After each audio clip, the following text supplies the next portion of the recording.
தமிழன் தொலைக்காட்சி நேயர்களுக்கு அன்பு வணக்கம். இது உங்கள் அரசியல் அரங்கம் நிகழ்ச்சிக்கு உங்களை அன்புடன் வரவேற்கிறோம். நம் நிகழ்ச்சிக்கு இன்று சிறப்பு விருந்தினராக வந்திருப்பவர் தமிழ்நாடு ஆதி திராவிட நல சங்கத்தின் மாநில தலைவர் திரு மூசா சுடர்குரு அவர்கள் வந்திருக்கார். அவரை அன்புடன் நம்ம நிகழ்ச்சிக்கு வரவேற்போம். வாங்க சார். வணக்கம் சார். எப்படி இருக்கீங்க? நல்லா இருக்கு சார். எப்படி போயிட்டு இருக்கு சார்? நல்லா போயிட்டு இருக்கு சார். பரவாயில்ல சார். ஆதி திராவிடர் நல சங்கம். ஆமாம் சார். இந்த சங்கத்தின் செயல்பாடுகள் என்ன மாதிரியான செயல்பாடுகள் சார்? இது வந்து ஒடுக்கப்பட்ட மக்கள், நசுக்கப்பட்ட மக்கள், திக்கற்ற மக்கள், முதியவர்கள், திக்கற்ற முதியவர்கள், குழந்தைகள், ஆதரவற்ற குழந்தைகள், ஏழ்மையான நிலையில் இருக்கின்ற விதவை பெண்களுக்கு ஒட்டுமொத்த ஒரு நசுக்கப்பட்ட மக்களுடைய ஒரு பிரதிநிதித்துவமாக இந்த தமிழ்நாடு ஆதி திராவிட நல சங்கம் இயங்கிக்கிட்டு இருக்கிறது. இந்த சங்கத்தில் நிறைய அரசியல் தலைவர்கள் எல்லாம் இது காமனான சங்கம். ஆமாம், இது காமனான சங்கம். நிறைய அரசியல் கட்சி சார்ந்து சப்போர்ட்டும் கிடையாது. இது வந்து ஒட்டுமொத்த தமிழகத்தில் உள்ள தலித் தலைவர்கள், எஸ்சி தலைவர்கள், அவரவருக்கு ஒரு லைஃப் ஸ்டைல் இருக்கிறது. அவரவருக்கு இணக்கமாக போகிட்டு இருக்கும். அவரவர்களுக்கு ஒரு கொள்கை பிடிப்பு இருந்து கொண்டு இருக்கிறது. அவர்களுக்கு தகுந்தது போல் இந்த சங்கம் அவர்களுக்கு உறுதுணையாக இருந்து அவருடைய கொள்கையையும் கோட்பாடுகளையும் நாங்கள் உள்வாங்கி நாங்கள் பயணித்து கொண்டிருக்கின்றோம். ஒரு சிலருக்கு தலித் என்றால் பிடிக்காது, ஒரு சிலருக்கு ஆதி தமிழர் என்றால் பிடிக்கும், ஒரு சிலருக்கு ஆதி திராவிடர் என்றால் பிடிக்காது. இவருடைய உணர்வுகளெல்லாம் உள்வாங்கி அனைத்து பாபா சாஹேப் அம்பேத்கருடைய ஃபாலோவர் அனைவரையும் உள்வாங்கி தாத்தா அயோத்திதாச பண்டிதருடைய கொள்கையையும் கோட்பாடுகளையும் அவருடைய சித்தாந்தத்தையும், தாத்தா ரெட்டமலை சீனிவாசனுடைய சித்தாந்தத்தையும், தமிழகத்தில் வாழ்ந்து மறைந்து போயிருக்கின்ற மூத்த தலைவருடைய சித்தாந்தங்களை எல்லாம் உள்வாங்கி எல்லாம் எஸ்சி எஸ்டி தலைவர்களுக்கும் ஒரு உறுதுணையாக பாதுகாப்பாக இயங்கி கொண்டிருக்கின்ற சங்கம் தமிழ்நாடு ஆதி திராவிடர் நல சங்கம். Super sir. இப்போ நீங்கள் குழந்தைகள், முதியோர்கள், விதவைகள் அப்படின்னு சொல்லும்போது ஏதாவது காப்பகம் மாதிரி நடத்துகிறீங்களா? நாங்கள் இப்போ ஆரம்பிக்க போகிறோம். ஒரு ஆசிரமத்தை இடத்த பார்த்துக்கிட்டு இருக்கிறேன். அது கிட்டத்தட்ட ஒரு குறைஞ்சது ஒரு மினிமம் ஒரு 50 ஏக்கராச்சும் தேவைப்படும். அது ஒரு மலை, கடல் போன்ற கொஞ்சம் வகை ஒரு ஒரு டவுனுக்கு ஒதுக்குப்புறமான இடமா இருக்கணும். இயற்கையினுடைய கொஞ்சம் வகையில் எல்லாருடைய மனசு, எல்லாருடைய அந்த செயல்பாடுகளெல்லாம் ஒரு ஆன்மீகத்தை சார்ந்து போகிற மாதிரியும், அவர் பாதுகாப்பாகவும் பொல்யூஷன் இல்லாமல், எஸ்சி மக்கள் அனைவரும், சிலருக்கு இந்து மதம் பிடிக்கும், சிலருக்கு கிறிஸ்துவ மார்க்கம் பிடிக்கும், சிலருக்கு முஸ்லீம் மார்க்கம் பிடிக்கும், சில பேருக்கு பௌத்தத்தினுடைய கொள்கை பிடிப்பு பிடிக்கும். அனைவரும் அவரவர்களுடைய ஆன்மீகத்தை சார்ந்து அவரவர்கள் தியானம் செய்து கொள்ளலாம். அவரவர்களுக்கு தனித்தனி ஒரு தியான மண்டபம், சர்ச்சு, பள்ளிவாசல், அப்படி அதுக்கு தகுந்த மாதிரி எனக்கு இடத்த நான் 100 ஏக்கருக்கு மேலே, கிட்டத்தட்ட 50 ஏக்கருக்கு மேலே 100 ஏக்கருக்குள்ள இடத்த நான் தேடிக்கொண்டு இருக்கின்றேன். இடத்த நீங்கள் தேடிட்டு இருக்குன்றது எனக்கு வியப்பாக இருக்குது. ஏன்னா உங்கள் பேர்லேயே ஒரு ஊரே இருக்கு. ஆமாம். அப்புறம் நீங்கள் இடத்த தேடுறது எப்படி? ஆமாம், திருவேற்காடு டவுனுக்குள்ளே சுடர்குரு நகர், சுடர்குரு தெரு, இது போலலாம் நான் உருவாக்கியிருக்கிறேன். ஏன் அதை நான் செய்தேன் என்று சொன்னால், திருவேற்காடு நகரத்துக்குள்ளே மிகப்பெரிய ஆளுமை சக்திகள் அதிகம், ஜமீன்தார்கள் அதிகம், முதலாளித்துவம் அதிகம். அங்கே எஸ்சி எஸ்டி மக்கள் மிகவும் அங்கே கொடுமை அனுபவித்த காலங்கள்லாம் உண்டு. அது ஒரு காலம் உண்டு. உங்களுக்கு சரி, அதை உடைக்கணும். அந்த பிம்பத்தை உடைக்கணும். மேல்தட்டு மக்கள் நம்ம தெருவில் கூடியிருக்கணும். சுடர்குரு தெருவில் நான் இருக்கம்பான்னு யார்ட்டையாவது சொல்லணும். அதுதான் நோக்கம். ஆமாம். இப்போ அந்த சுடர்குரு நகருக்கு தான் அங்கே உள்ள 10 நகர்களுக்கும் இந்த சுடர்குரு நகர் தான் வந்து இன்னைக்கு ஒரு ஐடி ப்ரூஃப் மாதிரி ஐடென்டி கார்டு மாதிரி ஆயிப்போச்சு. ஆகிப்போச்சு. இப்போ அந்த இடத்துல நீங்கள் யாராவது பார்த்தீங்கன்னு சொன்னால் நீங்கள் உங்கள் வீடு எங்கே இருக்கிறது அப்படின்ற யாராவது கேட்டால் அவங்க நகர் தெரியாது மக்களுக்கு, வெளியில் தெரியாது. திருவேற்காடு டவுனுக்குள்ளே சுடர்குரு நகர் இருக்குங்களே, அந்த நகருக்கு பக்கத்து நகர் தான் எங்கள் நகர். உங்களது தான் இப்போ ஐடென்டி ஆகிப்போச்சு திருவேற்காடு. ஆமாம், திருவேற்காடு டவுனுக்குள்ளே. அப்போ அந்த நகர் வந்து இந்த அதிகார வர்க்கத்தினுடைய பிம்பத்தை உடைக்கும் வகையில் அந்த சுடர்குரு நகர் என்ற பெயரை நான் வைத்தேன். அதனால் அந்த திருவேற்காடு டவுனுக்குள்ளே ஒரு புரட்சி, ஒரு எழுச்சி உருவானது. அப்போ இந்த அமைப்பு ஆரம்பிக்கும் போதுமே ஒரு அதிரடி தான். அதிரடி தான், அதாவது புரட்சியான அதிரடி, வன்முறை அதிரடி இல்லை. ஆமாம், அதாவது வந்து ஜனநாயக அதிரடி. ஆமாம், இந்த அதிரடியோட இன்னொரு கேள்வியும் கேட்டுருவோம். சமீபத்தில் நீங்கள் வந்து ஒரு நபர் மீது வந்து நிறைய நோட்டீஸ் அவங்க கட்சி சார்ந்த தலைவர்களுக்கு அனுப்பிச்சிட்டு இருக்கிறதாகவும் அவங்க கிட்ட நீங்கள் பேச முயற்சி பண்ணதாகவும் அப்படின்ற ஒரு தகவல் இருக்குது. அது என்ன மாதிரி பிரச்சனை? எதுக்காக ஒரு நபரை கார்னர் பண்ணி நீங்கள் நோட்டீஸ் அனுப்பிச்சிட்டு இருக்கீங்க? என்ன பிரச்சனை அது? அதாவது சார், தமிழ்நாடு காங்கிரஸ் கமிட்டியில் ஒரு தமிழ்நாடு இன்சார்ஜி ஒரு பெண்மணி டெல்லியிலேருந்து வந்ததாக என்னிடத்தில் சொன்னார்கள். அவர்கள் வந்து உங்களுக்கு நான் புள்ளி விவரமாக சொல்ல நான் ஆசைப்படுகின்றேன். ஏனென்றால் யார் மீது நான் அவதூறு சொல்லக்கூடாதுன்றது என்னுடைய நோக்கம்.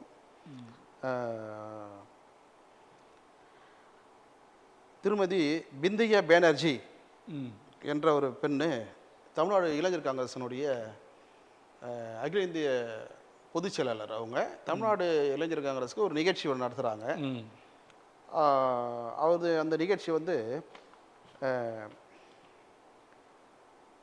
வேளச்சேரி காந்தி சாலையில் டேவிட் மெட்ரிகுலேஷன்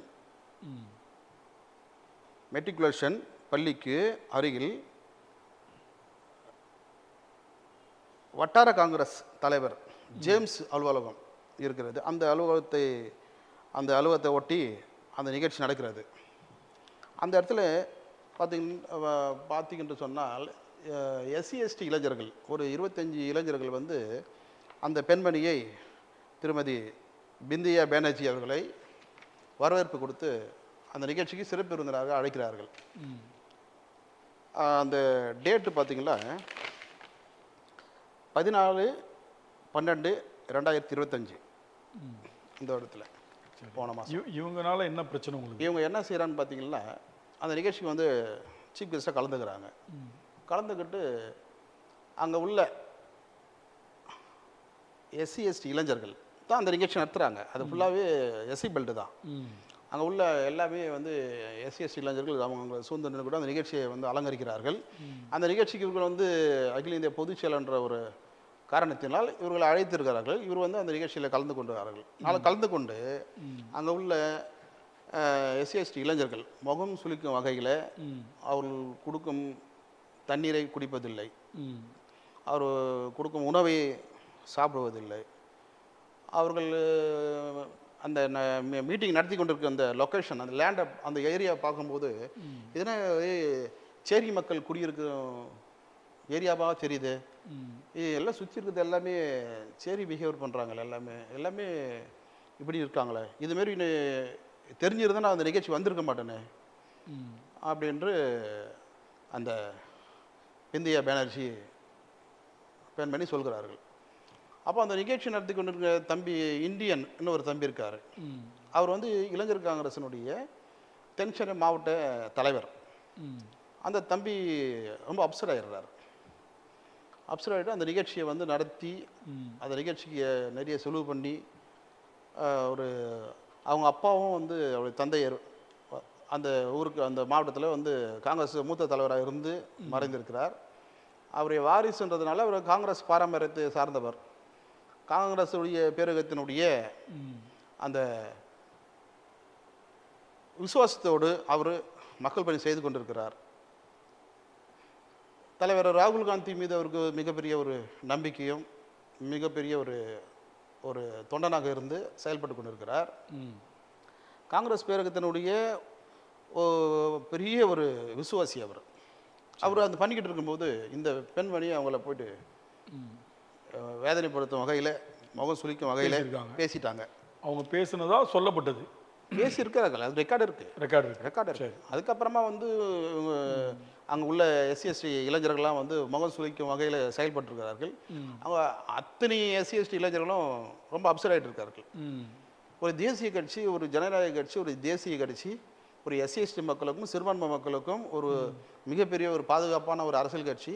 இந்த அரசியல் கட்சியினுடைய ஒரு ஒரு பிரதிநிதி வந்து நம்மளை இங்கே வந்து அவமானப்படுத்துகிறார்களே, இது எப்படி நம்ம வந்து ஏற்றுக்க முடியும்னு சொல்லி இந்த இளைஞர்கள்லாம் தூக்கம் இல்லாமல், உணவு எடுத்துக்கொள்ளாமல், ஒரே ஒரு புலம்பிக் கொண்டு ஒரு 2 நாள் 3 நாள் வேதனைப்பட்டிருக்கிறார்கள். சரி, இங்கே உள்ள தலைவர் செல்வ பெருந்தகை அவரும் ஒரு நல்ல நீங்கள் கேட்குற கேள்வி நல்ல கேள்வி தான். அவர்கிட்ட அதை கொண்டு போனாங்களா இந்த விஷயத்த? அவங்க கொண்டு போயிருக்காங்க, கொண்டு போய் சொல்லியிருக்காங்க. இதை வந்து அவர் காலதாமதம் பண்ணியிருக்கிறாரு. இது வந்து என்கிட்ட சொன்னதுக்கு காரணம், நீங்கள் ஒரு கேள்வி, நீங்கள் இப்போ இந்த கேள்வியிலேயே பல கேள்வி அடங்கியிருக்குது உங்கள் கேள்வியிலேயே. அவங்க பார்ட்டியில் நீங்கள் ஏன் தலையிடுறீங்கன்ற மாதிரி கூட நீங்கள் அதை நீங்கள் தலையிடுறீங்கன்னு நான் கேட்க வரல. என்னன்னா நீங்கள் ஆதி திராவிட நல சங்கம்னு இருக்கும்போது நீங்கள் அதுக்குள்ளே வந்துடுறீங்க. கட்சி தலைமை ஒரு வேளை அதை நீங்கள் சொன்னீங்க இல்லையா, ஒரு காலதாமதம் பண்ணதுனால உங்ககிட்ட கூட வந்திருக்கலாம். அப்படி தான் வந்துச்சு. நெக்ஸ்ட்டு நீங்கள் உங்கள் கேள்விக்கு நான் பதில் சொல்ல வேண்டிய கடமை ரொம்ப ஆழமாக சொல்ல வேண்டியது இருக்குது. இப்போ பார்த்தீங்களா, அந்த காங்கிரஸ் பார்ட்டிக்குள்ளேயே பார்ட்டி பிரச்சனை இருந்துச்சுன்னா அதை நம்ம தலையிட மாட்டதுக்கு வாய்ப்பு கிடையாது. அதை நான் தலையிடறதுக்கு போகிறதும் கிடையாது. ஏன்னா அது பார்ட்டி பிரச்சனை. இது சேரி பிஹேவியர், இவங்கன்னா சேரி உணவு மாதிரி இருக்குது, இது சேரி மக்கள் இப்படி அப்படி ரொம்ப 3ஆம் தரத்தினருடைய உணவாக எனக்கு தருகிறீர்களே, 3ஆம் தரத்தினுடைய அணுகுமுறையாக இருக்கிறது, இது சேரி பிஹேவியர் எனக்கு அறவும் பிடிக்கவில்லைன்னு அவங்க வந்து இங்கிலீஷ் ஹிந்திலையும் பேசுகிறாங்க. அது அப்படி யார் சொல்லியிருந்தாலும் அது மிகப்பெரிய தவறு செயல், தவறான விஷயம். ஆமாங்க. அதில் வந்து அந்த இளைஞர்கள்லாம் பாடி ஷேமிங்ன்றது வந்து அந்த மாதிரி தான் அவங்க பேசுறது. ஆமாம் சார், அது நான் கேட்கல, பட் அதை பற்றி நான் பெருசாக சொல்ல முடியாது. நீங்கள் ஆடியோ இருக்குன்றத பட்சத்தில் அந்த மாதிரி அவர்கள் பேசியிருந்தா மிகப்பெரிய தவறு. ரெக்கார்டு இருக்கு. அது அவர்களை அந்த அந்த அந்த பெண்மணியை கண்டித்து நான் வந்து தலைவர் ராகுல் காந்திக்கு நான் ஒரு கடிதம் அனுப்பினேன். அகில இந்திய காங்கிரஸ் கமிட்டி தலைவர் மல்லிகார்ஜுன் கார்கேவுக்கு நான் அனுப்பியிருக்கிறேன். அகில இந்திய லெவலில் எஸ்சி எஸ்டி முக்கிய பிரமுகர்களுக்கு, முக்கிய அதிகாரிகளுக்கெல்லாம் அனுப்பியிருக்கின்றேன். முக்கிய தலைவர்களுக்கெல்லாம் கூட அனுப்பியிருக்கின்றேன். மாற்று அரசியல் கட்சி தலைவர்களும் கூட அனுப்பியிருக்கிறேன். நான் அனுப்பின அந்த எவிடன்ஸ் எல்லாம் என்கிட்ட இருக்குது, எல்லாமே கடிதம் இருக்கிறது. அதுக்கு என்ன ரிப்ளை வந்துச்சு உங்களுக்கு? அது வந்து ரிப்ளை எதிர்பார்த்து கொண்டிருக்கின்றேன். இன்னும் வரல. சம்பவம் நடந்து எவ்வளோ நாள் ஆகுது? இந்த சம்பவம் வந்து உங்களுக்கு வந்து 2025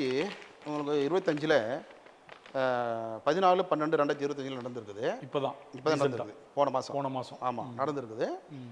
ரிப்ளை லாங்கிலிங் இல்லையா, போயிட்டு வரணும். அவங்க வந்து எனக்கு போதிய பதில் கூறுவார்கள் என்று நான் நினைக்கின்றேன். ஏன் என்று கேட்டால், இது வந்து காங்கிரஸ் கட்சி, காங்கிரஸ் பேரியக்கன்றது வந்து மக்களை மதிக்கக்கூடிய ஒரு பேரியக்கம், முக்கியமாக இந்திய சுதந்திரத்துக்காக பாடுபட்ட இயக்கம். நான் வந்து ஒரு தலித் தலைவர்ன்றதுனால, தமிழ்நாடு ஆதிதிராவிடர் சங்கத்தினுடைய நிறுவன தலைவர்ன்றதுனால என்னை அவர்கள் மதித்து எனக்கு ரிப்ளை கொடுத்தாருன்னா, ரிப்ளை கொடுத்து எனக்கு என்னை மதித்து கொடுத்தா அதை நான் மதித்து ஏற்றுக்கொண்டு நான் இந்த பிரச்சனையை அவர்களுக்கு இதோட விட்டு விடுவேன். ஆனால் என்னை உதாசனப்படுத்தினால் நான் நீதிமன்றத்துக்கு போவேன். இல்லை, நீங்கள் சொல்கிற பதிலில் ரிப்ளை என்ன வேணாலும் கொடுத்தாலும் பரவாயில்ல, அதோட ஏற்றுப்பேன். ரிப்ளை கொடுத்தா அந்த தம்பிகளையும், என் தம்பி அவங்க வந்து சின்ன வயசு கொடுக்கலன்னா, ஆமாம், அவங்கள வந்து இப்போது உங்களுக்கு வந்து பார்த்தீங்கன்னா வளர்ந்து வர பெண்கள், வளர்ந்து வர சமூகம், வளர்ந்து வர இளைஞர்களை நம்ம ஊக்குவிக்கணும். அவங்கள வந்து நம்ம சட்ட சிக்கல் பண்ணக்கூடாது. இப்போது அந்த பெண்மணி திருமதி பிந்தியா பானர்ஜி வந்து சின்ன வயசு பெண்ணை தான் சொல்கிறாங்க. இப்போ அந்த பெண்ணுக்கு அனுபவம் கம்மியாக தான் இருந்திருக்கும். அப்போ ஏதோ ஒரு நீங்கள் பிந்தியா பானர்ஜியுடைய நம்பரை வாங்கி அவங்களுக்கு மெயில் போடலாமே. நீங்கள் நான் வந்து அவங்களுக்கு நான் ஃபோன் போட்டேன். அந்த அம்மாவுக்கு நான் ஃபோன் போட்டேன். ஃபோன் போட்டு 3 முறை நான் ஃபோன் போட்டேன். ரொம்ப லாங் ரிங்கு போனது, அவர்களுக்கு ஃபோன் எடுக்கவில்லை. அதுக்கப்புறம் தான் அந்த லெட்டர் நான் அனுப்பினேன். இப்போ அவங்க வந்து எனக்கு வேண்டிய அந்த நீங்கள் இவரை தொடர்பு கொண்டு பேசுனீங்களா? செல்வ பெருந்தகையை, தமிழ்நாடு காங்கிரஸ் கமிட்டி தலைவரை? இல்லைங்க, நான் பேசலை. ஏன் அவரும் உங்க சமூகத்தை சேர்ந்தவர் தான். அவர் எனக்கு சமூகத்தை சேர்ந்திருந்தாலும் கூட அவர் பார்ட்டியுடைய பிரசிடென்ட். ஆமா, அவர்கிட்ட இந்த மாதிரி நடந்திருக்க நீங்க ஏன் இல்லை, கண்டிப்பா அவர் சமூகத்தை சார்ந்து பேச முடியாது. ஏன்னா அவர் வந்து ஒரு பொது தலைவர், இன்றைக்கு காங்கிரஸ் கமிட்டியுடைய தலைவர். ஆகையினால எஸ்சி எஸ்டிக்கு பொது தலைவர் நீங்களே சொல்லிட்டீங்க, எல்லாருக்குமான தலைவர். ஆமாம், அப்போ அது அந்த எல்லாருக்குமான தலைவரா அதை வந்து அவர் கேட்கலாமே, ஏமா இந்த மாதிரிலாம் இங்க பண்ணிட்டு அப்படி போறீங்க? கேட்டால் அவர் மேலே என்ன பண்ணுவாங்க பார்த்தீங்களா, சமூக பற்றோட இவர் செயல்படுறாருன்னு சொல்லி அவரை டேமேஜ் பண்ணுவாங்க. சமூக பற்றோடு செயல்படுறாருன்னு நடக்காத ஒண்ணு கேட்டா தானே டேமேஜ் பண்ண முடியும். நடந்த விஷயத்தை யார் வேணாலும் கேட்கலாம். இல்லை, அந்த துறை சம்மந்தப்பட்ட நபர்கள்லாம் அனுப்பிட்டேன். எனக்கு அவர்கள் கேள்வி கேட்டாலும் அவருக்கு நான் பதில் சொல்லுவேன். அவங்க வாய்ப்பு கிடைச்சால் நான் சந்திப்பேன், பேசுவேன். வாய்ப்பு கிடைச்சால் நான் வந்து ராகுல் காந்திஜியும் பார்ப்பேன், தலைவர் மல்லிகார்ஜுன் கார்கேவும் பார்ப்பேன். இது சம்மந்தமாக என்னை கூப்பிட்டாங்கன்னா அப்போ கண்டிப்பாக பார்ப்பேன். ஏன்னா அந்த தம்பி இந்தியன் வந்து மாவட்ட தலைவர், இளைஞர் காங்கிரஸ் மாவட்ட தலைவர், நல்ல ஒரு பாரம்பரியமான காங்கிரஸ் குடும்பத்தை சேர்ந்தவர், எஸ்சி எஸ்டி மக்கள் மேலே பற்றுள்ளவர். அவர் எஸ்எஸ்டி ஒரு எஸ்சி தம்பி தான். அவர் சுற்றி இருக்கிறவர்கள் ஒரு 25 தம்பிகள் எஸ்சி தம்பிகள் தான். அவர் அனைவரும் முகம் சுளிக்கும் வகையிலே இந்த பிந்தியா பானர்ஜி செயல்பட்டு இருக்காங்க. அவங்களே கண்டிச்சு ஒரு ஆர்ப்பாட்டம் நடத்திருக்கலாமே. அது நீங்கள் சொல்கிறது ரைட்டு தான். இவ்வளோ நீங்கள் பேசும்போது அந்த பெயின் எனக்கு நான் புரிஞ்சுக்க கூட முடியுது. இவ்வளோ தூரம் வருத்தப்பட்ட அந்த ஒருத்தர்னா பரவாயில்ல, 25 நபர்கள் இருக்காங்கன்னும் போது அவங்க கண்டிச்சு ஒரு ஆர்ப்பாட்டம் பண்ணிட்டு போயிடலாமே, தப்பு ஒன்றும் கிடையாது. இந்த மாதிரி இங்கே வந்து ஏன் எங்கள் கூட்டத்துக்கு நாங்கள் கூப்பிட்டோம், வந்துட்டு ஏன் எங்களை அசிங்கப்படுத்திட்டு போறீங்கன்னு கேட்டிருக்கலாமே. ஒன்றும் இல்லை, அந்த இடத்துல அவங்க இருந்தாங்க, ஆர்ப்பாட்டம் பண்ணுற இடத்துல தான் அவங்க இருந்தாங்க. அதுக்கப்புறமா உண்ணவரதான் இருக்கிறதுக்கு இருந்தாங்க. அவங்க பார்ட்டிக்குள்ளேயே ஒரு சலசலப்பாயிட போது அவங்க பார்ட்டியே அவங்கள வந்து இதாக கட்சியினால் இது வந்து தொகுதி எம்எல்ஏட்ட சொன்னாங்களா? தொகுதி எம்எல்ஏ கிட்ட சொன்னாங்க. தொகுதி எம்எல்ஏ வருத்தப்பட்டார், வேளச்சேரி எம்எல்ஏ. அவர் ரொம்ப வருத்தப்பட்டார். எம்எல்ஏ சார் வந்து வேளச்சேரி எம்எல்ஏ சார் வந்து அதாவது ஹசன் மௌலானா வந்து மிகவும் ரொம்ப வருத்தப்பட்டு வேதனைப்பட்டு அவரும் 2-3 வேளை சாப்பிடவில்லை. அவரும் உணவு அருந்தாமல் துக்கப்பட்டிருக்காரு ரொம்ப. உங்கள்ட்ட சொன்னார் அவரு சாப்பிடலன்னு உங்கள்ட்ட சொன்னார்? அதெல்லாம் இப்போ டிவியில் சொல்ல முடியாது, சில விஷயங்கள் வந்து இருக்குது. அவரும் ரொம்ப மனம் வருத்தப்பட்டிருக்காரு. வருத்தப்பட்டு நல்ல மனிதர் பேசியிருக்காரு. வருத்தப்படுறாருன்னா ஒருத்தர் ரொம்ப வருத்தப்பட்டு வருத்தப்படுறாருன்னும் போது நல்ல மனிதர். ரொம்ப வருத்தப்பட்டாரு. ரொம்ப வருத்தப்பட்டு இதை வந்து அவரால் இதை எப்படி கொண்டு போகிறதுன்னு தெரியாமல் மூச்சுட்டு இருக்காரு. இப்பவும் மூச்சுட்டு தான் இருக்காரு. அப்படி இப்படி எனக்கு வந்து அவங்க யாரும் கொண்டு போக முடியாது, கட்சியில பிரச்சனை சலசல போறோம்னு சொல்லி. ஆமா, இது வந்து என்னை கூப்பிட்டு என்கிட்ட வந்து இவங்க கம்ப்ளைண்ட் பண்றாங்க, தலைவரே இந்த மாதிரி ஆகி போச்சுங்க, இதை வேற எந்த அரசியல் கட்சியிலான்னு சொன்னாலும் அதை வேற மாதிரியே கொண்டு போவாங்க, அரசியல் பண்ணுவாங்க. இது ஒரு சங்கம்ன்றதுனால உங்க சங்கத்தின் சார்பா எங்களுக்கு நியாயத்தை வழங்கி கொடுங்க. சரி, அப்படின்னு சொன்னாங்க. அரசியல் கட்சிக்கிட்ட போனா வேற மாதிரி போயிடுவாங்க. நீங்க இப்ப இந்த தொலைக்காட்சியில இப்ப பேசியாச்சு. ஆமா, டெலிகாஸ்ட் ஆனா எல்லாத்துக்கும் தெரிய போகுது. தெரியும். அப்ப மற்ற அரசியல் கட்சி எக்ஸாம்பிள் விடுதலை சிறுத்தைகள், புரட்சி பாரதம், இந்த மாதிரி உங்களை சார்ந்த இந்த கட்சிகளை கையில எடுத்துக்கிட்டாங்கன்னா எப்படி இருக்கும் அப்படின்னு இந்த இஷ்யூ நீங்க கையில் எடுப்பாங்க எல்லாரும் நீங்க நினைக்கிறீங்க, அதை வந்து உறுதிப்படுத்துறீங்க. ஆமா, அது எனக்கு நானும் வந்து ரேஸ் பண்ணுவேன் அந்த பிரச்சனையை. இது வந்து எல்லா கட்சியிலயுமே எஸ்சி எஸ்டி பிரிவு இருக்கு. பிஜேபியில இருக்கு, அதிமுகல இருக்கு, தாவேக்கால இருக்கு. ஆமா, அப்ப இதை பார்க்கும்போது காங்கிரஸை சார்ந்தவர்கள் அப்படின்னு வரும்போது இவங்கெல்லாம் இப்போ இதை முன்னெடுத்து ஒரு போராட்டம் நடத்துறதுக்கு வாய்ப்பு இருக்குல்ல? 100% இருக்கு சார். நான் வந்து வெயிட் பண்ணி பார்த்தேன், எனக்கு அதனால வரல, வந்தாச்சு. எனக்கு வந்து ரிப்ளை வரல. அதனால தான் நான் வந்து மீடியாவுக்கு வந்திருக்கிறேன் ஆச்சுங்களா. எனக்கு மீடியாவில் வந்து மக்கள் ஆதாரம்லாம் இருக்கு மக்கள் கிட்ட இந்த பிரச்சனையே தமிழன் தொலைக்காட்சி மூலியமாக மக்கள் கிட்ட இது கொண்டு போயிட்டேன். சரி, வந்து இவரது தேர்தல் இல்லை, இப்போ தேர்தல் எலெக்ஷன் டைம், இது மக்கள்கிட்ட கொண்டு போகிறேன். நல்ல அரசியல்வாதி மக்களுக்கு தேவை, நல்ல மக்கள் பிரதிநிதி மக்களுக்கு தேவை ஆச்சுங்களா. தவறான ஆளுகள்லாம் வந்து மக்கள்கிட்ட உலகக்கூடாது சார், நம்ம தான் களை எடுக்கணும். கண்டிப்பாக. இப்போ இந்த திருமதி பிந்தியா பானர்ஜி வந்து இது போல் ஆட்கள் வந்து ஜாதி உணர்வோடு ஜாதி வெறியோடு மக்கள் மத்தியில் உலவனா, அப்போ மிகவும் கஷ்டப்பட்டு பாடுபட்டு இரவும் பகலமாக ஜனநாயக அரசியல் பண்ணிக்கிட்டு இருக்கிற ராகுல் காந்தியுடைய நிலைமை என்ன ஆகும்? இப்பயே அந்த கலைகள்லாம் அவர் எடுத்த தானே காங்கிரஸ் பேரியக்கம் வந்து இந்தியாவில் வளரும். கண்டிப்பாக நீங்கள் சொல்கிறது கரெக்டான விஷயம்தான். உங்கள் முன்னெடுப்பு கரெக்டு. நீங்கள் உங்ககிட்ட கம்ப்ளைண்ட் கொடுத்ததுனால நீங்கள் அதை எடுத்துருக்கீங்க. அதுக்கு என்ன தீர்வு வருதுன்னு பார்ப்போம். சரி, இப்போ உங்க வந்து இந்த நல சங்கமாக இருக்கிற இந்த ஆதிதிராவிட நல சங்கம் வந்து அரசியல் நிலைப்பாடு இப்போ ஃபஸ்ட்டு சொன்னீங்க, எல்லா எஸ்சி எஸ்டி பிரிவு தலைவர்கள்ட்டையும் நான் இணக்கமாக இருக்கேன்னு. அவங்கள தவிர்த்து அதிமுக, திமுக, காங்கிரஸ், பிஜேபி இப்போ வந்திருக்கிற விஜய் முதல் கொண்டு உங்களுடைய அரசியல் நிலைப்பாடு இந்த தேர்தலில் யாரை சார்ந்து போவோம், இல்லை யாருக்கும் ஆதரவு கிடையாது வழக்கம் போல அப்படின்னு இருப்பீங்களா, இல்லை யாருக்காவது பிரச்சாரத்துக்கு கூப்பிட்டா போவீங்களா? இல்லை சார், நான் பிரச்சாரத்தை வந்து அவாய்ட் பண்ணுவேன். ஆனால் எந்தெந்த அரசியல் கட்சியில் எஸ்சி எஸ்டி லீடர்ஸ் நிற்கிறாங்களோ அந்த இடத்துல நான் சபையை கூட்டி வச்சு எங்கள் இது இருக்குது, கட்டமைப்பு இருக்குது. இப்போ உதாரணத்துக்கு ஒரு ரிசர்வ் தொகுதியில் வந்து ஒருத்தர் டிஎம்கே நிற்பார், ஒரு ரிசர்வ் தொகுதியில் வந்து ஏடிஎம்கே நிற்பார், இங்கே ஒரு தலைவர் நிற்பார், அங்கே ஒரு தலைவர் நிற்பார், காங்கிரஸில் ஒரு தலைவர் நிற்பார், பிஜேபியில் ஒரு தலைவர் நிற்பார். இது போல் அங்கங்கே ஒரு எஸ்சி எஸ்டி லீடர்ஸ் வந்து நிற்பாங்க அந்த ரிசர்வ் தொகுதியில். நான் ஒரு சாரா அரசியல் கட்சிக்கு நான் சப்போர்ட் பண்ணி நான் அப்படியே சாஞ்சிட்டேன்னா எனக்கு எம்எல்ஏ சீட் தருவாங்க, எனக்கு வந்து பணம் கொடுப்பாங்க, எம்எல்ஏ சீட் தருவாங்க. நீ தம்பி இப்படி வந்துட்டு நான் எல்லாத்தையும் நீ வந்து கேன்வாஸ் பண்ணுப்பா அப்படின்னு சொல்லுவாங்க. அதுபோல் என்கிட்ட நிறைய டீலெல்லாம் பேசிட்டாங்க. நான் வந்து சார் நான் வந்து முழுக்க ஒரு பியூரான ஒரு எஸ்சிஎஸ்டி தலைவர், நான் சிறுபான்மை தலைவர், நான் வந்து எல்லா தரப்பட்ட மக்களுக்கும் தலைவர், நான் எல்லாம் ஒரு ஒடுக்கப்பட்ட மக்கள் நசுக்கப்பட்ட மக்களுக்கு பியூரான தலைவர். நான் ஒரு எம்எல்ஏ சீட்டுக்காக போயிட்டு அங்கே நின்றுக்கிட்டு நான் ஒரு எம்எல்ஏ சீட் அவங்க தருவாங்க, அது நம்ம வந்து பணம் தருவாங்க, நான் ஜெயிக்கலாம், நம்ம ஜெயிச்சதுக்கு அப்புறமா அவங்களுக்கு நன்றியோடு இருந்து அவங்களுடைய நகையில் நம்ம வாழ்ந்துடலாம், அந்த மாதிரி எண்ணம் எனக்கு கிடையாது. இந்த சொன்ன மாதிரி எஸ்சி எஸ்டி பீப்புளில் உள்ள தலைவர்கள் நின்றா பிரச்சாரம் பண்ணுவேன்னு சொல்கிறீங்க. இப்போ திமுக அதிமுக ஒரு ரிசர்வ் தொகுதியில் போட்டிடுதுன்னு வைங்களேன், ரெண்டு பேருமே அந்த எஸ்சி தலைவர் நிற்பாங்க, ரெண்டு பேருக்குமே பிரச்சாரம் பண்ணுவீங்களா? பண்ண மாட்டோம். அதில் யார் செலக்டிவான நல்ல விசுவாசம் நல்லா கரெக்டாக மக்கள் பணி செய்யக்கூடிய ஆட்கள் யாரோ அவங்களுக்கு மட்டும் தான் சொல்லுவோம். அது விளம்பரமான அரசியலாக இருக்காது, மறைமுகமான அரசியல் தான்.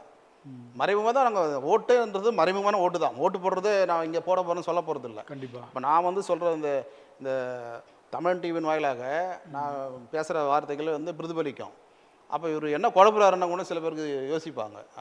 நானே சொல்கிறேன், ஏடிஎம்கே டிஎம்கே எல்லாருமே எஸ்சி எஸ்டி ரிசர்வ் தொகுதியில் நிற்கிறாங்கன்னு சொன்னால் அதில் எந்த ஆள் கரெக்டான ஆள், இவன் எந்த வேட்பாளர் கரெக்டான வேட்பாளர், இவன் கரெக்டாக மக்களுக்கு பணி செய்வானா, இல்லை அந்த கட்சிக்கு போயிட்டு விசுவாசமாக அடிமையாகிடுவானா, இல்லை அங்கே போய்ட்டு காசு வாங்கி சாப்பிட்டுட்டு இருப்பானா, கான்ட்ராக்டுக்காரன்ட்ட பணம் வாங்கி தின்னுவானா, இது என்ன பண்ணுவான், மக்கள் விரோத போக்கு செய்வானா அப்படின்னு அவனை ஃபஸ்ட்டு நாங்கள் வந்து ஜட்ஜ்மெண்ட் பண்ணுவோம். ஜட்ஜ்மெண்ட் பண்ணதுக்கு அப்புறம் தான் அவனை ஸ்டடி பண்ணிவிடுவோம். முதல்ல அந்த வேட்பாளர் ஃபஸ்ட்டு ஸ்டடி பண்ணுவோம். ஸ்டடி பண்ணிட்டு அதுக்கப்புறம் தான் அவனுக்கு நாங்கள் சப்போர்ட் பண்ணுவோம். சப்போர்ட் பண்ணி எஸ்சிஎஸ்டி மக்கள்லாம் அண்டர்கிரவுண்டில் பேசுவோம், கூப்பிட்டு வச்சு பேசுவோம். எல்லோரும் கூப்பிட்டு பேசி இந்த நபர் நல்ல நபராக இருக்கிறான், அவனுக்கு நீங்கள் ஓட்டு போடுங்க, தேர்ந்தெடுங்க, அவன் வேலை வாங்குங்க. எம்எல்ஏ ஆகிட்டான், அவன் வீட்டுக்கு போனால் அவன் பெரிய கார் வச்சுருக்கிறான், பெரிய பங்களா வச்சுருக்கிறான், பெரிய பேனராக இருக்கிறான், அவனை பார்த்து நீங்கள் பயப்படக்கூடாது. நீ உன்னுடைய வேலை ஆள், அவன் ஒரு மக்கள் பிரதி, உன்னுடைய வேலை ஆள், அவனை வேலை வாங்கிக்குங்க அப்படின்னு சொல்லி தான் அவங்களை நான் டியூன் பண்ணுவோம். எம்எல்ஏ ஆகிட்டா அவன் பெரிய போலீஸ் ஸ்போர்ட்ஸ் வச்சுருக்கான், போலீஸ் பவர் வச்சுருக்கான், ரெவன்யூ பவர் வச்சுருக்கான், அவன் வந்து ஆளுங்கட்சியாக இருக்கிறான், எதிர்கட்சியாக இருக்கிறான், அதுக்கெல்லாம் நீ பயப்படக்கூடாது. நீ அவன் வீட்டை போய் கது தட்டி அவனை கூப்பிட்டு வேலை வாங்கு. அதனால் எம்எல்ஏ வந்து அந்த சம்மந்தப்பட்ட மக்கள் பிரதித்துவத்தை மக்களுக்கு போதிப்போம். இந்த மக்களை இந்த எம்எல்ஏவை இப்படி வேலை வாங்குங்க, உங்களுக்கு பட்டா இல்லையா எம்எல்ஏ போய் அணுகுங்க, உங்களுக்கு வந்து வேலை வாய்ப்புகள் இல்லையா எம்எல்ஏ அணுகுங்க, உங்களுடைய ஊரில் தெரு இல்லையா, தெரு லைட் இல்லையா, குழாய் இல்லையா, அடிப்படை வசதி இல்லையா, எம்எல்ஏ அணுகுங்க. அப்படிலாம் அவங்கள நம்ம டியூன் பண்ணுவோம். டியூன் பண்ணி எம்எல்ஏ நல்லா வேலை வாங்குறதுக்கு பொதுமக்கள் எஸ்சி மக்கள் அவங்க டியூன் பண்ணி தான் இருக்கிறோம். நீங்கள் சொல்கிறது ஓகே. நான் என்ன கேட்குறேன்னா, இப்போ எஸ்சி எஸ்டி சம்மந்தமான கட்சிகள் நிறையா இருக்குது. ஆமாம் சார். இப்போ விடுதலை சிறுத்தைகள் இருக்காங்க, பூவை மூர்த்தி கட்சி இருக்குது, ஜெகன் புரட்சி பாரதம் இருக்குது, ஆம்ஸ்ட்ராங்குடைய பகுஜன் சமாஜ், அவர் இல்லைனாலும் இந்த கட்சி செயல்பட்டு இருக்கு. அப்புறம் பார்த்தீங்கன்னா அந்த பக்கம் ஜான் பாண்டியன், கிருஷ்ணசாமி, உங்கள் ஒரே பிரிவு தான், அதில் சின்ன சின்ன மாற்றங்கள் இருந்தாலும் எல்லாருமே இவங்க எல்லாமே ஒரு ஒடுக்கப்பட்ட மக்களுக்காக போராடக்கூடியவர் தான். இப்போ இவங்களுக்கெல்லாம் நீங்கள் தனிப்பட்ட முறையில் போய் பிரச்சாரம் பண்ணியிருக்கீங்களா? அவங்க கூப்பிட்டுருக்காங்களா? அவங்கள எல்லாருமே கூப்பிடுவாங்க சார், எல்லாரும் கூப்பிடுவாங்க. எல்லாருடைய கொடியை நான் பிடிக்க முடியாது, எல்லோரும் என் கையில் எல்லாரும் கொடியை பிடிக்க முடியாது, எல்லாருக்கும் நான் வந்து ரொம்ப விளம்பரம் பண்ண முடியாது. என்ன கேட்டுக்கிட்டாங்களா? ஒருத்தர் ஒரு உதாரணத்துக்கு பார்த்தீங்கன்னா மதுரவாயில் ஒரு எம்எல்ஏ இருந்தார், அவர் பேர் வந்து பெஞ்சமின் இல்லை, பீமா ராவுன்னு ஒரு எம்எல்ஏ ஜெயிச்சார் கம்யூனிஸ்டில். அவர் சீட்டு வாங்கிட்டு நேராக என்னை வந்து பார்த்தார். அவர் வேறு யாரையும் பார்க்கல. எம்எல்ஏ சீட்டு வாங்கிக்கிட்டு நேராக திருவருக்கட்டுக்கு வந்து சுடர்குரு நகரில் வந்து என்னை பார்த்தார். தலைவரே, இதுமாரி நான் வாங்கியிருக்கிறேங்க, நான் கம்யூனிஸ்ட் வேட்பாளருங்க, எந்த சைடில் எங்கே போனாலும் சுடகுருன்றாங்க. அந்த தொகுதியில் நொலம்பூர், நொலம்பூர், நெற்குன்றம், அந்த பகுதியில் உள்ள வானகரம், இந்த சைடு பகுதி மக்கள் எல்லாருமே வந்து சுடர்குரு வேண்டிப்பட்டவங்களாம் தான் கேட்குறாங்க. எல்லாம் சேரிக்குள்ளேயும் காலனியும் போனாங்க. நீங்களே நின்றுடலாமா எம்எல்ஏக்கு? அவங்க அப்படி கேட்குறாங்க.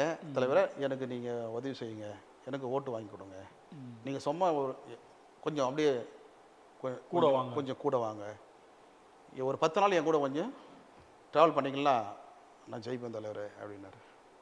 அப்புறம் நானே சொன்னேன், இல்லை சார், நான் வந்து அப்படியெல்லாம் வரமாட்டேன். என்னுடைய விசிட்டிங் கார்டு கொடுத்தேன், ஒரு 100 விசிட்டிங் கார்டு கொடுத்து, இந்தந்த ஊரில் இந்தந்த பேரை போய் பாருங்கள், பின்னாடியே சைன் போட்டு இவருக்கு உதவி செய்யுங்க அப்படின்ட்டு ஒரு 100 விசிட்டிங் கார்டு, ஒரு எல்லா இந்த லீடர்ஸ்லாம் போய் பாருங்கள் அந்தந்த ஊரில், என் விஷயம் கொடுங்க, ஃபோன் போட்டு பேச சொல்லுங்கள் என்கிட்ட.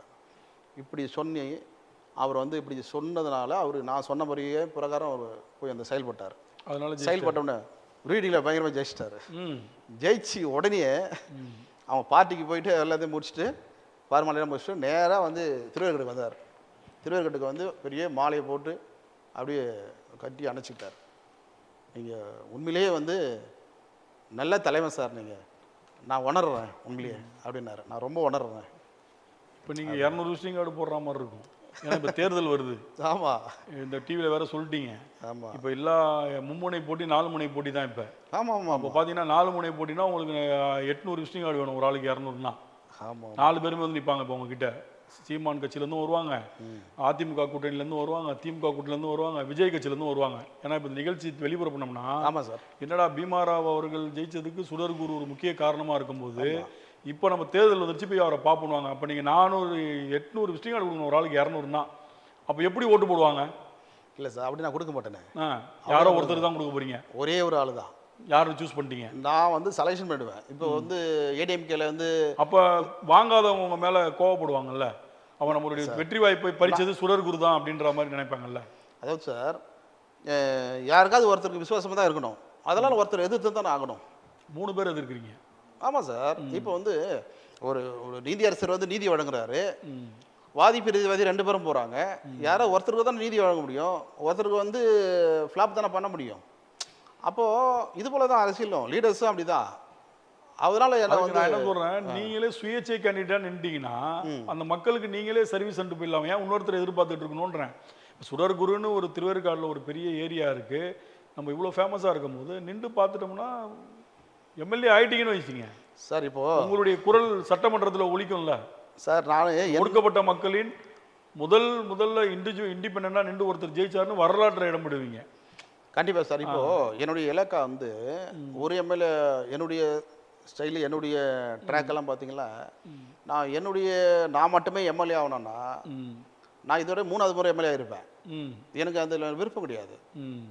எனக்கு ஒரு இடத்துல போய் கை கட்டி நின்றுக்கிட்டு, ஒரு இடத்துல எனக்கு சீட்டு கொடுங்க கேட்டுட்டு அவங்க சிம்பிளில் போய் நின்றுக்கிட்டு, அவங்க சிம்பிளே அப்படியெல்லாம் போய் எனக்கு அந்த மாதிரி கல்ச்சரே கிடையாது. நான் வந்து பாபா அம்பேத்கருடைய பியூர் தொண்டன். நான் தாத்தா அயோத்திதாசன் என்ன சொல்றாரு, உங்களுக்கு அதிகாரம் கையில் இருந்தால் தான் நம்ம எது வேணாலும் சாதிக்க முடியும்.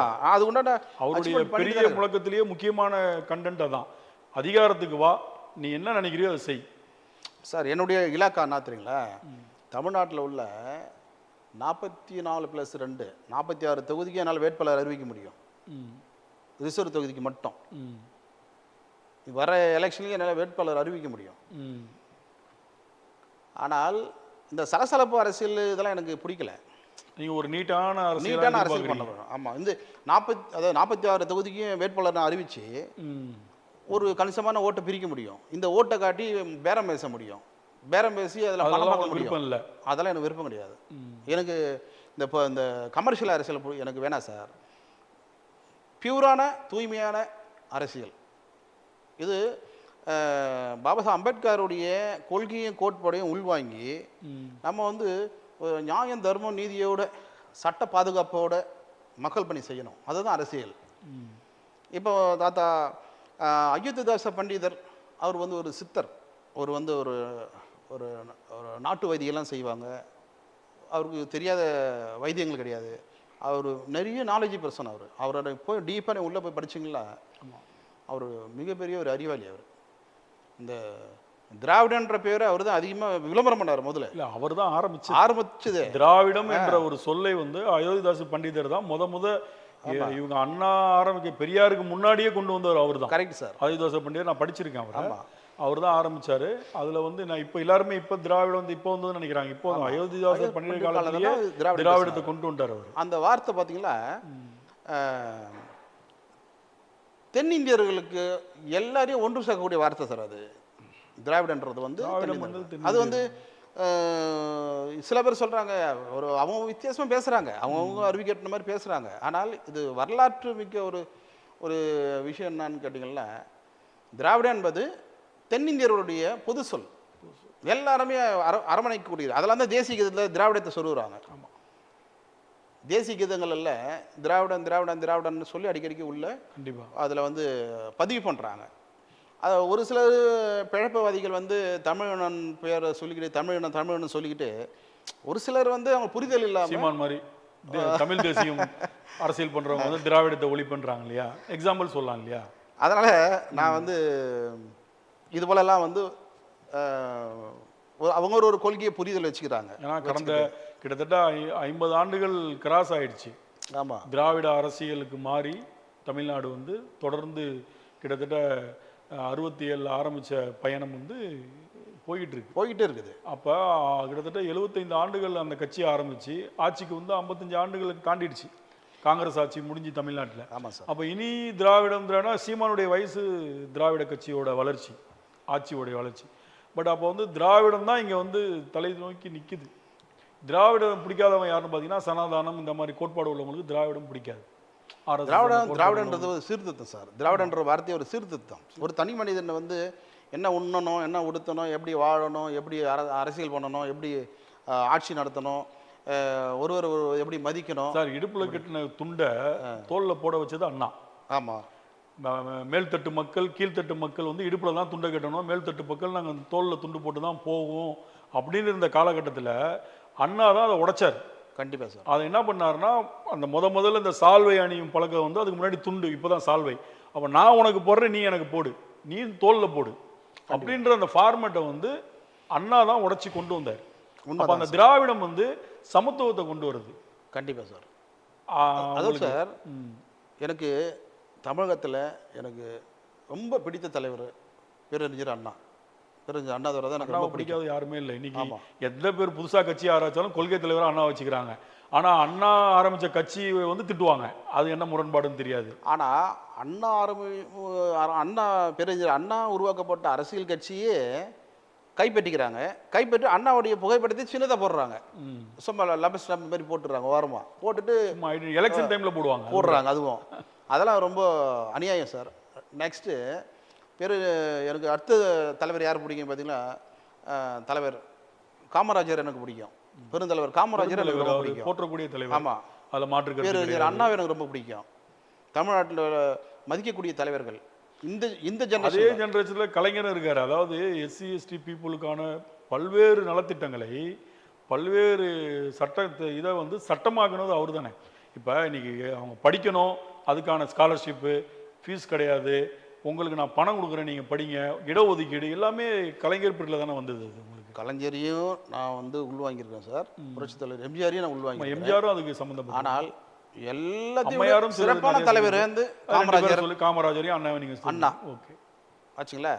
நீங்க ஸ்டார் போட்டீங்களா, யாருக்கு முதன்மையான ஸ்டார்னு கேட்டீங்களா, பேரறிஞர் அண்ணா. அடுத்தது வந்து நம்ம பெருந்தலைவர் காமராஜர், அடுத்தது எம்ஜிஆர். ஏன் புரிதலுக்கு சொல்றேன். அதுக்கப்புறம் தான் கலைஞர் வருன்றான் நான். ஏன்னா இவங்கெல்லாம் மக்களாட்சி கொடுத்தவங்க, ஜனநாயக ஆட்சி கொடுத்தவங்க. யாரும் அவங்க வாழும் காலத்தில் அவர் ஆட்சி பீடத்தில் இருக்கும் போதெல்லாம். இப்போ இருக்கிற முதல்வர் மக்களாட்சி கொடுக்குறாரா? இப்போ இருக்கிற முதல்வர் நல்லவர் தான், ஆனால் அவரை சுற்றி இருக்கிறவங்க வந்து கெட்டவர்கள். யாரை சொல்றீங்க? நிறைய பேர் சொல்லலாம். கூட்டணி கட்சி சொல்றீங்களா? சுற்றி இருக்கிறவங்க கூட்டணி கட்சி சொல்றீங்களா? கூட்டணி கட்சியிலையும் இருக்காங்க, அந்த திருமாவளவன் கட்சிக்குள்ளே கூட இருக்காரு. இருக்காரு, உங்க ஆள் திருமாவளவன் கூட இருக்காரு. அவர் வந்து அவரை நான் எதுவும் சொல்ல முடியாது. ஏன்னா இப்போ நீங்க சொன்னதுதான் நான் கேட்குறேன், நானா புதுசா கேட்கல. சரி, இப்போ நீங்க வந்து அண்ணா, காமராஜர், கலைஞர், எம்ஜிஆர் அப்படின்னு ஒரு பொதுவான தலைவர்களை நீங்க கோடிட்டு காட்டுறீங்க. இப்போ நீங்க ஒரு ஆதி திராவிட நல சங்கம்னு வச்சிருக்கும் போது உங்க பட்டியலின தலைவர்கள்ல ஆமாம் சார். யார் உங்களுக்கு ரொம்ப பிடிக்கும்? அது 1 2 3 வகைப்படுத்தி சொல்லுங்க. எனக்கு ஃபர்ஸ்ட் யாரை பிடிக்கும்னா ஆம்ஸ்ட்ராங்கை தான் பிடிக்கும். ஆம்ஸ்ட்ராங் சமத்துவ தலைவர் அப்படின்ற ஒரு டைட்டிலோட அவர் வந்தார், வளம் வந்தார். அவர் வந்து நீங்களே அந்த மாதிரி ட்ரெஸ் கோட்ல தான் இருக்கீங்க. டக்குன்னு பார்த்தா இல்ல, நான் வந்து கொஞ்சம் இல்ல இன்னும் கொஞ்சம் நீங்க கலரா இருந்தீங்கன்னா டக்குன்னு பார்த்தா அவரை மாதிரி இருப்பீங்க. இல்லை, நான் வந்து வேட்டி சட்டை தான் அதிகமாக போடுவேன். இந்த ட்ரெஸ் கோடு தான் அவர் போடுவார். ஆமாம், அவர் வெள்ளை சட்டை, white pant, white pant, white சட்டை தான் போடுவார். என்னைக்காவது ஒரு நாள் தான் பிளாக் பேண்ட் போடுவார் கீழ் கெட்டப்பில். ஆனால் என்னுடைய ட்ரெஸ்ஸு கோட்டெல்லாம் வந்து வேட்டி சட்டை தான் போடுவேன் அதிகமாக. இன்றைக்கி நான் வந்து கொஞ்சம் அப்படியே வெளியே போகிட்டு இருக்கு, சரி உங்களுக்கு பேட்டி கொடுத்துட்டு அப்படியே வெளியில் போகலான்ட்டு ஃபேண்ட் ஷர்ட் வந்தோம். ஆம்ஸ்ட்ராங் அவர்களை பிடிப்பதற்கான காரணம், அவர் வந்து ஒரு சமத்துவ தலைவர் தான், நல்ல சமூக பற்று உள்ளவர். அதெல்லாம் அவர் வாயில் பார்த்தீங்கன்னா ஜெய்பீம் தான் அந்த குழந்தைக்கு அதான் சொல்லி முதல் சொல்லு ஜெய்பீம். யார் வந்தாலும் ஜெய்பீம். ஃபோன் எடுத்தாலுமே ஜெய்பீம் தான் சொல்லுவார். இங்கே திராவிட மாடல் அப்படின்னா திராவிட மாடலுக்கு மாற்று அணியா வந்து ஜெய்பீம் மாடல் அவர் உருவாக்கினார். கண்டிப்பாக. அதனால உங்களுக்கு எனக்கு ரொம்ப பிடிச்ச மகளுக்கு சாவித்திரி பாய் தான் பேர் வச்சு. ஆமாம். இப்போ அவர் வந்து மறைவு வந்து தமிழ்நாட்டில் உள்ள எஸ்சிஎஸ்டி லீடர்களுக்கு, எஸ்சிஎஸ்டி மக்களுக்கு, சிறுபான்மை மக்களுக்கு, ஒடுக்கப்பட்ட மக்களுக்கு, நசுக்கப்பட்ட மக்களுக்கெல்லாம் ரொம்ப இழைப்பு, ரொம்ப அடி எல்லாருக்குமே. அவர் வந்து எனக்கு ரொம்ப சின்ன வயசு நண்பர் அவர். ஆனால் நாங்கள் ரொம்ப பேசிக்க மாட்டோம். ஏதாவது நல்லது கட்டல பார்க்குறோம் பார்த்தீங்களா, அப்போ பேசிக்குவோம். ரொம்ப எமர்ஜென்சி அப்படின்னா டக்குன்னு சந்திக்கணும்னா அப்போ சந்திப்போம். ஃபோனில் பேசுவோம். அதனால் ஆளுங்கிட்ட எதாவது செய்தி சொல்லி அனுப்புவார், நான் அவர்கிட்ட சொல்லி அனுப்புவேன். இது போல் எங்களோட பழக்க வழக்கம் இருக்கும்.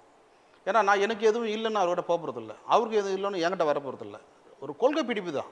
இப்போ அவங்களுக்கு ஏதாவது உதவி யாராவது செய்யணும்னா எனக்கு சுடகுரு கொஞ்சம் அதை பண்ணுங்க அப்படின்னு, சரிங்க அனுப்புங்க தலைவரை பார்த்துக்கலாம் அப்படின்னு. அப்போது நான் தலைவரை இதுமாரி இருக்குது கொஞ்சம் பண்ணுங்க, சரி அனுப்புங்க சுடகுரு நான் பார்த்துக்கலாம். இப்படி தான் எங்களுடைய நட்புகள் இருந்துச்சு. ஆம்ஸ்ட்ராங்க்கு அடுத்தது வந்து பூவை மூர்த்தி, அவரும் இறந்துட்டாரு. அண்ணன் பூவை மூர்த்தி வந்து ரொம்ப மனித நேயர் மிக்க நல்ல மனிதர். நானும் அவர் கூட நெருக்கமாக பழகியிருக்கேன். ஆமாம், அவர் பிஹெச்டி பண்ணும்போது சென்னை பல்கலைக்கழகத்தில் பண்ணும்போதுலேருந்து எனக்கு அவர் நல்ல பழக்கம். எனக்கு நான் பேசியிருக்கேன். பூவை மூர்த்தி அண்ணன் எனக்கு ரொம்ப பிடிக்கும். நெக்ஸ்ட் வந்து அண்ணன் ஜான் பாண்டியன் அண்ணன் எனக்கு ரொம்ப பிடிக்கும். ஏன்னா அவர் அதிரடி அரசியலுக்கு பேர் போனாலும் பழகிறதுக்கு ஒரு இனிமையான மனிதர் ஜான். இப்போ நீங்கள் பார்த்தீங்களா, இவர் அண்ணன் பூவை மூர்த்தி அவர்களுடைய மறைவு வந்து ஒரு மர்மமான மறைவை தான் எல்லாமே பேசிக்கிறாங்க. அவர் திடீர்னு எப்படி இறந்தார், மாரடைப்பில் இறந்ததா தானே டிக்ளேர் பண்ணுறாங்க. ஆனால் அவர் இறப்பில் வந்து இது வரைக்கும் எங்களுக்கு ஜீர்ணிக்க முடியல. அந்த அவருடைய அந்த மறைவு வந்து எங்களால் ஜீர்ணிக்க முடியல. ஏன்னா எங்கள் மாவட்டத்துக்கார், எங்களுடைய மாவட்டத்தில் புரட்சியாளர், ஃபஸ்ட்டு புரட்சியாளர், புரட்சி தீன்றதை கொளுத்தி போட்டுருவோம் அவர் தான். 82 ஆரம்பித்தார் கட்சி. ஆனால் வந்து பூவை மூர்த்தி தான் இந்த புரட்சி ஃபயரை ஃபஸ்ட்டு ஃபயர் பண்ணார். அவர் தான் பற்ற வச்சார் திருவள்ளூர் டிஸ்ட்ரிக்டில். அதுக்கப்புறம் காஞ்சிபுரம் டிஸ்ட்ரிக்ட், வட சென்னை, தென் சென்னை, மத்திய சென்னை ஃபயர் ஆயிடுச்சு. அப்படியா அவர்கிட்ட அவர் வாழும் காலத்தில் அவர் தான் ஆம்ஸ்ட்ராங். ஆமாம், அவருடைய சிஷியர் தானே அவர் தான். என்றைக்குமே அவர் வந்து மூர்த்தி அவர்களை வந்து முன்னிலைப்படுத்தாத நிகழ்ச்சியே பண்ண மாட்டார். அதே நேரத்தில் பார்த்தீங்களா, ஆனால் பூவை மூர்த்தி வந்து அவர் கூட இருந்ததுனால இவர் வந்து அனுபவத்தை பெற்றார்னு சொல்ல முடியாது. இவர் நேச்சுரல் லீடர். அவர் ஆம்ஸ்ட்ராங்ன்றது வந்து பிளட்லேயே லீடர்ஷிப் தான், பிளட்லேயே லீடர்ஷிப். அவர் பிறந்ததும், அவர் வளர்ந்ததும், வாழ்ந்தது, மாவீரனாக வாழ்ந்தது, மறைந்தது எல்லாமே ஒரு லீடர்ஷிப் குவாலிட்டி தான். ஒரே ஒரு நபர், என்னுடைய நண்பர் தலைவர் ஆம்ஸ்ட்ராங்கை மவுடர் பண்ண கும்பல் அக்கிஸ்ட்டுங்க எத்தனை பேர் சார், அப்படியே கணக்கு போட்டால் எத்தனையோ பேர் வரான். ஆனால் மெயினான அக்கிஸ்ட்டுங்கள்லாம் வந்து திருமதி பொற்கொடி ஆம்ஸ்ட்ராங் வந்து அவங்க லிஸ்ட் எடுத்துகிட்டு தான் இருக்காங்க. அவங்க வந்து ஒன்றும் ஓய மாட்டாங்க. நீதி கிடைக்கலன்னா அவங்க வந்து எந்த எல்லைக்குன்னா போவாங்க அவங்க. அதனால தான் தமிழ் மாநில பகுஜன் சமாஜ் கட்சின்னு அரசியல் கட்சி ஆரம்பித்து தமிழ்நாடு ஃபுல்லாக எல்லா மாவட்டங்களிலையும் நிர்வாக கட்டமைப்பை உருவாக்கிக்கிட்டு இருக்காங்க. அவங்க வந்து அவருடைய கணவருடைய படுகொலையினுடைய உண்மை குற்றவாளிகளை கண்டுபிடிக்க வேண்டும் என்று ரொம்ப முனைப்போடு செயல்பட்டு கொண்டிருக்கிறார்கள். அப்போ இது வரைக்கும் மாட்டினவங்க யாரும் உண்மை குற்றவாளி இல்லைன்றீங்களா? எல்லாம் பிளாட்ஃபார்ம் நாய்ங்க சார், எல்லாமே திருட்டு பசங்களாம் இருக்காங்களா அவங்களாம் சார். நான் சொல்கிறேன், நாகேந்திரன் வந்து 25 வருஷம் ஊராக ஜெயிலில் இருந்தான். என்ன அவனால் வெளியே வந்து வாழ முடிஞ்சுதா? ஆனால் ஆம்ஸ்டாங் அப்படி இல்லைல்ல, ரவுடி கிடையாது. ஆம்ஸ்டாங் லீடர் ஆச்சுங்களா. இப்போ வந்து ஜெயிலேருந்து சதி திட்டம் போட்டு செஞ்சிட்டேன்னு சொல்லி போலீஸோடைய என்கொயரியில் மாட்டிக்கிட்டாங்க. அதுக்கப்புறமா வட சென்னையில் யாரோ ஒரு மந்திரி இருக்காருன்னு சொல்கிறாங்க அதோடைய இன்வால்மெண்ட்டு அந்த கொலை வழக்கில். அவர் வந்து எக்ஸான பிறகு அவர் மந்திரியா இல்லை பாயசத்தில் போகிற முந்திரியான்னு அப்புறம் தான் தெரியும் அவருக்கு. அவர் கதை இப்போ அதிகாரத்தில் இருக்காரு, சும்மா அட்டகாசம் பண்ணிக்கிட்டு இருக்காரு, ஆணவம் பண்ணிக்கிட்டு இருக்காரு, எகத்தலம் பண்ணிகிட்டு இருக்காரு. ஏதோ அவருக்கு வந்த போக்கில் ஏதோ அடிச்சு விட்டு போயின்னு இருக்கிறார் அவர் ஆச்சுங்களா. அவர் எக்ஸ் ஆனதுக்கப்புறம் தான் தெரியும் ஆம்ஸ்டாங்குடைய படுகொலையுடைய எதிர்வலி. அவர் மந்திரியாக இருந்தாரா இல்லை பாயசத்தில் போல் முந்திரியாக போகிறாரான்றது அப்புறம் தான் தெரியும் அவருக்கு. அதை பகிரங்கமாக சொல்கிறீங்க? ஆமாம் சார், இது பகிரமாக சொல்கிறேன் ஆச்சுங்களா. அவர் கணக்கு பெரிய கணக்கு 1990 அவர் கணக்கு இருக்குது, பெரிய கணக்கு இருக்குது. அந்த கணக்கு முடிக்கப்பட ஒரு நேரம் வரும்போது அவர் கதை முடிஞ்சிடும். புரியுதுங்களா? இது வந்து நான் பகிரமாக சொல்கிறேன். நம்ம யாரையும் என் நண்பனை வந்து இழந்திருக்கேன் சார். இல்லை நம்ம குற்றச்சாட்டுறது வந்து நமக்கு ஆதாரபூர்வமாக இருந்தால் தான் நம்ம பேச முடியும். இல்லை ஒரு இதில் நான் வந்து நான் இது என்ன சொல்லலாம் இல்லைங்க. நான் என்ன சொல்கிறேன், இது ஒரு காலம், இது ஒரு நேரம் அவங்களுக்கு சாதகமாக இருக்குது. ஆனால் அவர் மேலே என்னுடைய மனவலி இருக்குல்ல, என் சமூகத்தினுடைய மனவலி இருக்குல்ல, எஸ்சி மக்களுடைய மனவலி இருக்குல்ல, இந்த மனவலி யார், இதுக்கு யார் மருந்து போடுறது? என்னுடைய நண்பருடைய மனைவி இன்னைக்கு வந்து சின்ன வயசு பெண்ணு, வாழ வேண்டிய வயசு பெண்ணு, கையில் குழந்தைய வச்சுக்கிட்டு இன்னைக்கு வந்து தத்தளிச்சுட்டு இருக்காங்க. தமிழ் மாநில பகுஜன் சமாஜ் கட்சி ஆரம்பித்து இந்த வழியிலையும் மக்களுக்கு வந்து பெரிய ஒரு தலைவியாக வந்து மக்களுக்கு வந்து எல்லா மக்களையும் அரவணைச்சு எல்லாருக்கும் வந்து உதவி செய்கிறாங்க. அப்போ இந்த படிப்பு யார் கொடுத்தது?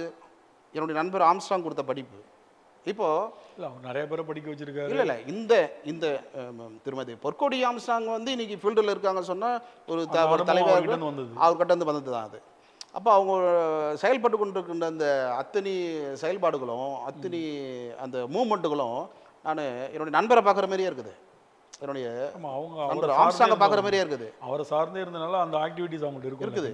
அவங்களுடைய செயல்பாடுகள்லாம் யூடியூப்பில் பார்ப்பேன். அந்த குழந்தை அவங்க அப்பா உடைய கல்லறை சுற்றி வரும்போது எனக்கெல்லாம் அப்படியே இதயம் வெடிக்கிற மாதிரி இருக்கும். எனக்கு வந்து நானே ஒரு வன்முறையாளர் ஆயிடலாமோ கூட தோணும். அந்த மாதிரி எனக்கு ஒரு எல்லாத்துக்கும் வன்முறை தீர்வு இல்லைல்ல. வன்முறை தீர்வு இல்லை சார். ஆனால் என்னை போல ஆம்ஸ்டாங்குடைய நண்பர்கள் உலக நாடு முழுவதும் இருக்காங்க. நினைக்கிறாங்க தமிழ்நாட்டில் தான் இருக்காங்கன்னு. தமிழ்நாட்டில் மட்டும் இல்லை, இந்தியாவில் உள்ள அத்தனை ஸ்டேட்டில் இருக்காங்க, உலக நாடுகள்லையும் இருக்காங்க. கிட்டத்தட்ட எனக்கு தெரிஞ்சு ஒரு 50-60 நாடுகளில் ஆம்ஸ்டாங்குடைய நண்பர்கள் இருக்காங்க, பரவலாக இருக்காங்க. அவ்வளோ செல்வாக்கு பெற்றவர் அவர். ஏன் நான் சொல்கிறேன்னு கேட்டீங்களா, ஆனால் போய் மூர்த்தி எனக்கு ரொம்ப பிடிக்கும், என் பக்கத்து ஊருக்காரு. என்னுடைய நண்பர் தலைவர் ஆம்ஸ்டாங் எனக்கு ரொம்ப பிடிக்கும். இவங்களாம் பீவுர் தலைவர்கள் ஆச்சுங்களா. அவரும் மறைஞ்சிருக்காரு. இப்போ ஆம்ஸ்டாங்குடைய மறைவு வந்து படுகொலை, இதெல்லாம் தியாகம், சமூக தியாகம், சமூகத்துக்காக. ஆனால் இது வரைக்கும் ஆம்ஸ்டாங் ரவுடின்னு சில பேர் சொல்லுவான். ஆனால் எங்கேயாச்சும் ரவுடிசம் பண்ணியிருக்காரு காத்திருப்பீங்களா, கேட்டிருப்பீங்களா? எங்கன்னா போயிட்டு ஒரு இடத்துல மாம்பழம் கட்டிருப்பாரா, இல்லை எங்கேயாச்சும் ஒரு இடத்துல கட்ட பஞ்சாயத்து பண்ணியிருப்பாரா, இல்லை யாருடைய குடியை கெடுத்துருப்பாரா, இல்லை யாருடைய சொத்தை அபகரிச்சிருப்பாரா? இது வரைக்கும் ஒரு கெட்ட பேர் எடுக்காத ஒரு மாவீரன், ஒரு நல்ல சமத்துவ தலைவர் ஆம்ஸ்டாங் அவர்கள். அவருடைய படுகொலை ஏற்றுக்கவே முடியாது சார். அண்ணன் மூர்த்தியுடைய மறைவு ஏற்றுக்க முடியாது. அண்ணன் ஜான் பாண்டியன் எந்த தப்பும் பண்ணலை, ஆனால் பல ஆண்டுகளாக அவர் ஜெயிலில் இருந்தார். அவருடைய மனைவி வெளியில் விட்டு எப்படி ஜெயிலில் இருப்பார்? அவர் தப்பு பண்ணல சார், அவர் தப்பு பண்ணல. சித்தரிக்கப்பட்டது, ஜோடிக்கப்பட்டது. அவரை வந்து வழக்க போட்டு பல ஆண்டுகளாக அவர் சிறைவாசம் போயிட்டு வந்தார். அவருடைய மனைவிகளை விட்டுட்டு அவருடைய எவ்வளோ அவருக்கு லாஸ் விட்டுட்டு போயிட்டு வந்தார். அதுக்கப்புறம் நீதி வென்றது, விடுதலையாகி வெளியில் வந்தார். இன்றைக்கி மக்கள் பணி செஞ்சுக்கிட்டு இருக்காரு. ஆச்சுங்களா? இப்போ வரப்போகிற தேர்தலில் எப்படி இருக்கும்னு நினைக்கிறீங்க? ஆளுங்கட்சிக்கு எப்படி இருக்கும்? அதிமுக கூட்டணிக்கு எப்படி இருக்கும்? எந்த அரசியல் கட்சியும் மெஜாரிட்டியாக வர முடியாது. எலெக்ஷனில் மெஜாரிட்டி ஆட்சி அமைக்க முடியாது. இந்த வருகின்ற தேர்தலில் தமிழ்நாட்டில் ஆட்சி பீடத்தில் உட்கார்றவங்க வந்து யாரும் அதிகாரப்பூர்வமாக மெஜாரிட்டியை வந்து ஆட்சி அமைக்க முடியாது. மைனாரிட்டி ஆட்சி தான் அமைக்க முடியும். மைனாரிட்டி ஆட்சி தான் அமையும். இது என்னுடைய அரசியல் கணிப்பு. கண்டிப்பாக சார். உங்கள் நேரம் ஒதுக்கி இவ்வளோ நேரம் எங்களுடைய கேள்விகளுக்கு பதில் அருமையாக சொன்னீங்க. மற்றொரு நிகழ்ச்சியை மீண்டும் உங்களை சந்திப்போம். நன்றி சார். நன்றி சார்.